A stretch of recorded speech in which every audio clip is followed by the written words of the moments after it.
que él campechanamente, como él es, dijo: hermanos, yo voy a decir una serie de cosas aquí hoy que ustedes pueden estar de acuerdo con ellas o no estar de acuerdo.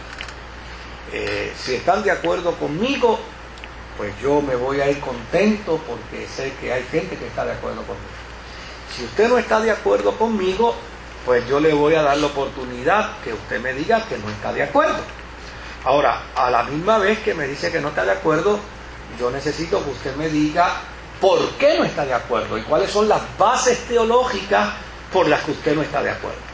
Le voy a pedir un grandísimo favor, decía Gerardo de Ávila: no me diga que el Señor le reveló, porque entonces yo estaría en desventaja con ustedes, porque yo me he pasado horas, días, semanas, meses y años para estudiar lo que les voy a decir a ustedes, y entonces, imagínense, ustedes sin estudiar me van a refutar y me van a decir que el Señor se lo reveló. Usted lo que está diciendo es que Dios tiene acepción de personas y privilegio con algunas personas, porque a mí me pone a estudiar y a usted se lo revela para contradecirme a mí. Y desde luego es de una manera jocosa, graciosa, en la que lo expresaba, pero con un sentido extraordinario.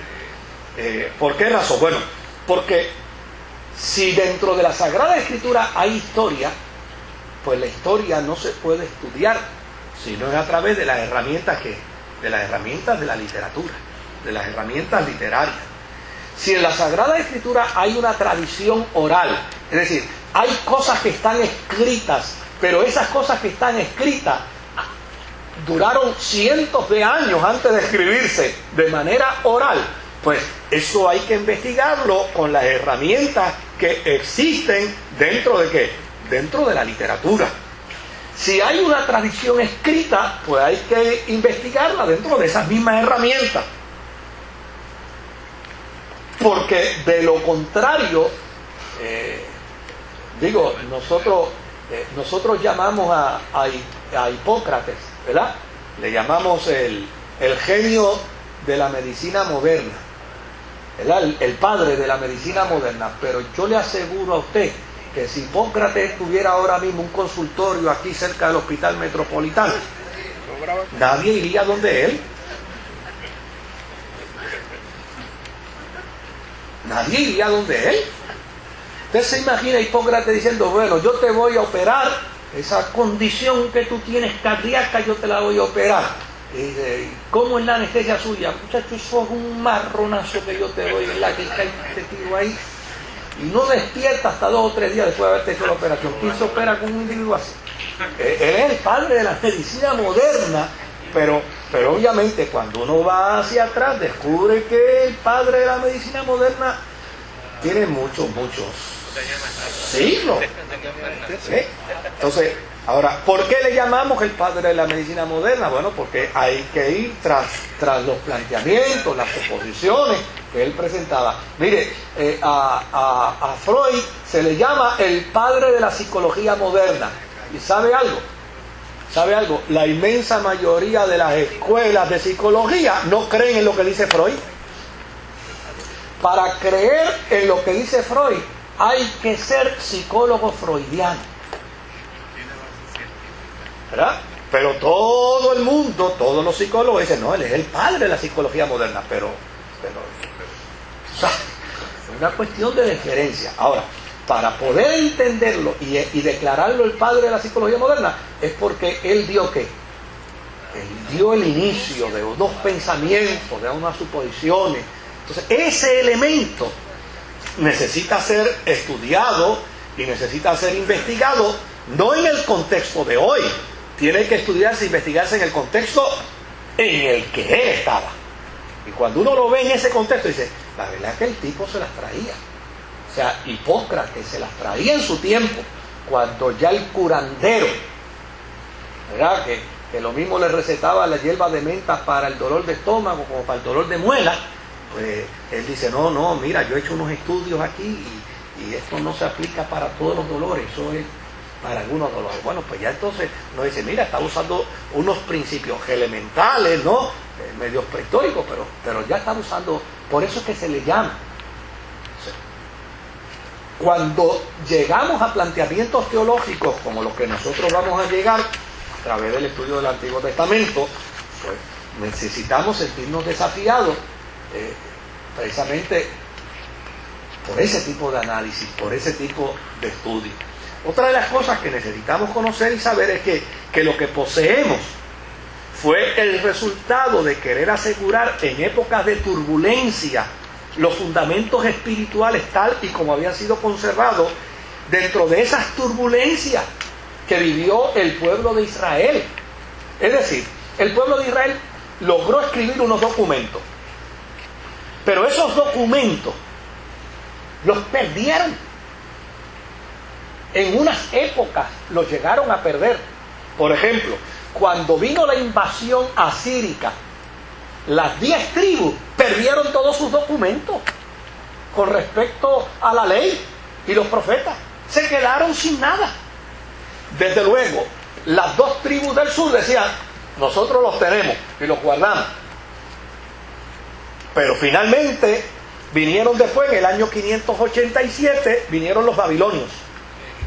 Y ellos invadieron a las 2 tribus y se las llevaron para Babilonia preso. ¿Y qué les sucedió? Ellos también perdieron sus documentos. Y cuando regresan, de hecho, cuando usted lee la historia de Esdras, oiga, una historia hermosísima. Entre los escombros del templo encontraron algunos de los documentos. Y cuando usted lee esa historia, yo no sé si le ha pasado como a mí, pero yo me echaba hasta llorar leyéndola. Porque dice que todos ellos se reunieron y Esdras comenzó a leerle. Y era como la añoranza de las canciones antiguas. Era la añoranza de lo que Dios le había contado en la antigüedad.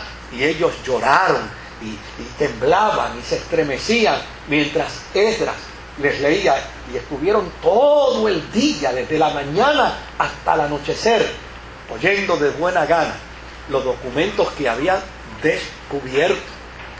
Ahora, ¿los descubrieron todos? No, descubrieron algunos. Entonces tuvieron que volverse de nuevo a sentarse a redactar, y tuvieron que volver de nuevo a retomar las tradiciones orales. Y al retomar las tradiciones orales, empezaron nuevamente a reformar el documento bíblico, el documento teológico. Pero esa turbulencia no paró ahí. Esas turbulencias más adelante volvieron a suceder. En el año 70, el templo de Jerusalén fue totalmente destruido. ¿Y dónde se guardaban los documentos? Allí. Y todo eso fue destruido. Tuvieron de nuevo que los judíos sentarse a reconstruir sus documentos. Claro, gracias a que había documentos en Alejandría, como por ejemplo la Biblia de los 70, que en el siglo III antes de Cristo empezó a formarse por 70 judíos de Alejandría, y siguieron escribiendo ahí casi por 200 años, hasta el siglo I antes de Cristo. Pues ahí tenían toda la data. Entonces tomaron esos documentos y volvieron de nuevo a reconstruir la ley y los profetas.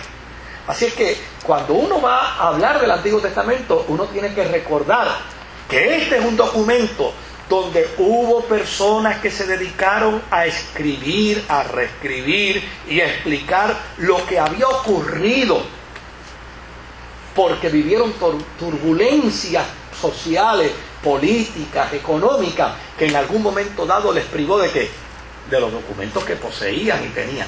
Eso a ningún estudioso del Antiguo Testamento se le puede olvidar. Otra cosa que es importante es que al leer el Antiguo Testamento, nosotros lo leemos en nuestro propio idioma. Claro, y a veces yo me río cuando oigo predicadores que dicen, en griego esto significa tal cosa y tal cosa, y lo dicen con ese dejo de soy especialista en griego, tengan cuidado conmigo.